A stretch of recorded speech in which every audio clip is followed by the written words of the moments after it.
We're back out on the Bass Buggy, and today we're talking electronics, specifically the Garmin Striker units I installed on my Bass Buggy.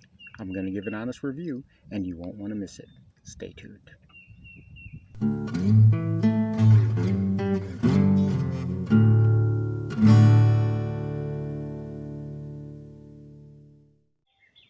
Before we begin with today's review, I just want to take a moment to say thank you, thank you, thank you.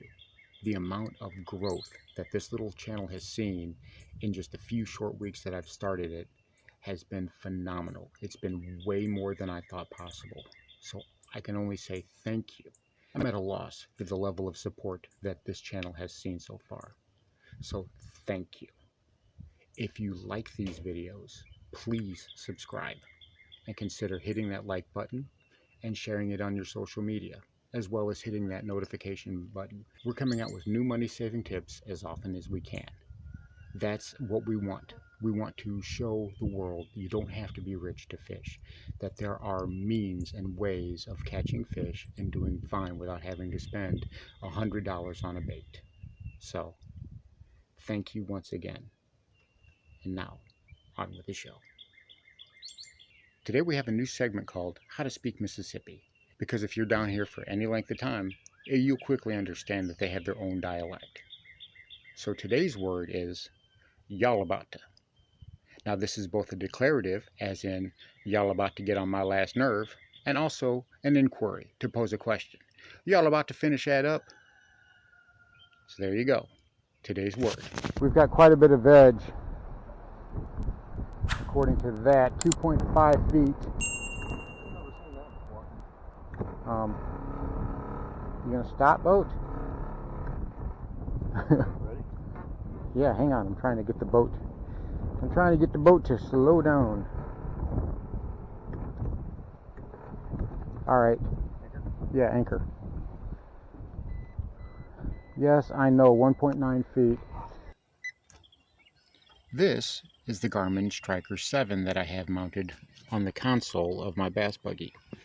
It's been a really great unit. As you can see, I have some settings that are pre-done in here. You can customize a lot of the things that you want. A lot of these in here I set up myself. You can see that we have traditional and clear view and a quick draw map. And this right here, this active captain, we'll get back to that in just a minute. That is a really interesting feature. But we have several different types. Right here I like to have as I'm driving along, and this is just the motor, just the gauges essentially. Just gives us the how far we traveled in the last trip, the maximum speed. It's not connected to the satellite yet, but once it does, there we go. Now we're connected to the satellite. This is all going to fill in because it gives a basic heading and where we are. We're sitting in the middle of the yard now on the trailer, so it's going to not read anything. But it's a nice little handy feature to have. I can just call this up as we are riding along in the boat and essentially have gauges to let me know where we're going and how long it takes us to get there. The different settings are actually very easy to read. I have, as I'm sitting here, I can easily graph with the side view, the down imaging, or even the 2D. I can graph what's going on up around the boat as we're trolling along. It gives me a high amount of flexibility to determine where I want to fish. Let's go up here and go to this one here with side view and clear view. And as you can see, this is the simulation running, but this is still essentially the same thing that I would see as I'm running along. The image is fairly crystal clear.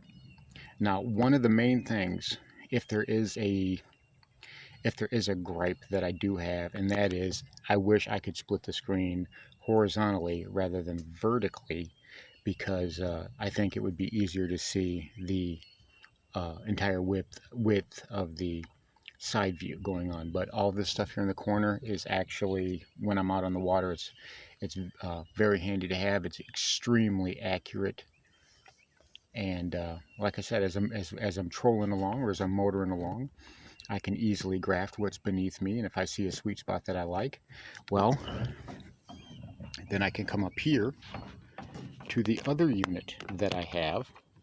And this is the 10-inch, the Striker, or rather, this is the Striker 9-inch SV that I have. And for this one, I went ahead and moved the transducer to the bottom of the trolling motor, so I effectively have two transducers running now. And now that we're booting this up, you can see it's essentially the same types of screens. And this is what I would see when I'm standing on the bow of the boat by the trolling motor. I have a really good image. I can see the same exact data. And the really neat part about both of these things is I can go, there's the menu, and I can tinker with these as I'm going along, change them how I want to. I can make custom things, but here's the coolest part.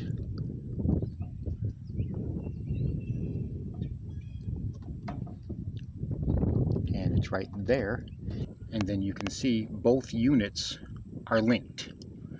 They can share waypoint data, they can share navigation data. There's actually, to be honest, I really don't know what all they can share because I haven't really delved into it a whole lot. But just from what I've seen, it's actually very useful. I don't have to go back and forth between my units to see what's going on. And this right here, this is that this is the captain's thing that we were talking about a minute ago. What's it called? What's it called? Oh yeah, active captain.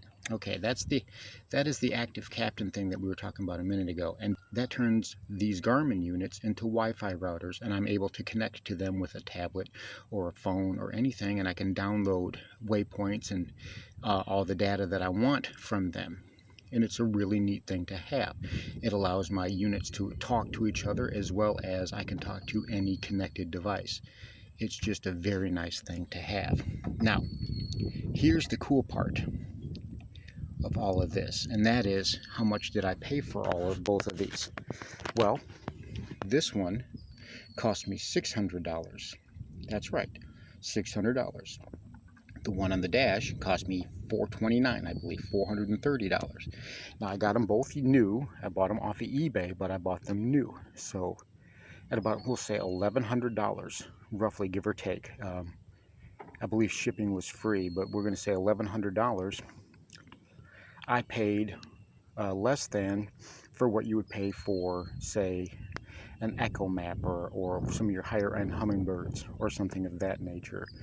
A Lowrance or anything like that. Now they don't have, obviously these are not equipped with forward-facing sonar, 360 active target, live scope, or any of that, but to be honest, I'm not really needing any of that. This is everything that I need right now, and it works perfectly for what I need.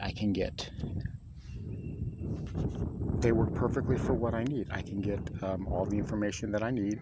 I can graph with these. I can GPS map with these. I can set waypoints, and I can set routes with these. I can graph depths of any, I can create depth for any body of water that I'm fishing, create an entire map. So all in all, I have to say it's money well spent. I can link them, I can easily link both the units together. As you've seen, they're already linked together. I installed them myself, and now I understand that some people would wonder why didn't I put it there or over here, and that is because of that gate. That gate on my boat opens up, and with the lighter, that is the primary means of me getting on and off the boat, especially when I'm putting her in. I don't want to take a chance or a risk on kicking my my electronics unit, my sonar unit, but they do great as far as storage or as far as battery usage in life goes. I'm running off a lead acid battery. One marine deep cycle lead acid battery powers my trolling motor and all my electronics, and I get 6 to 8 hours worth of usage without any problem on a full charge. So I have to say that I'm extremely happy with my purchases. Is it worth looking into or considering? Well, you know, on this channel, we are all about saving money. We are all about trying to squeeze as many pennies out as we possibly can and getting as big a bang for our buck. So I have to say, for the amount of use that I've gotten out of these things and for how well they've put me on fish and just improved my overall experience on the water, and especially bang for the buck, oh yeah, these things are definitely worth it. People will ask, are they too cheap? Is the cheap price worth it? Are they really that good? And for what I have so far, I have to say that yeah, I think that they're excellent.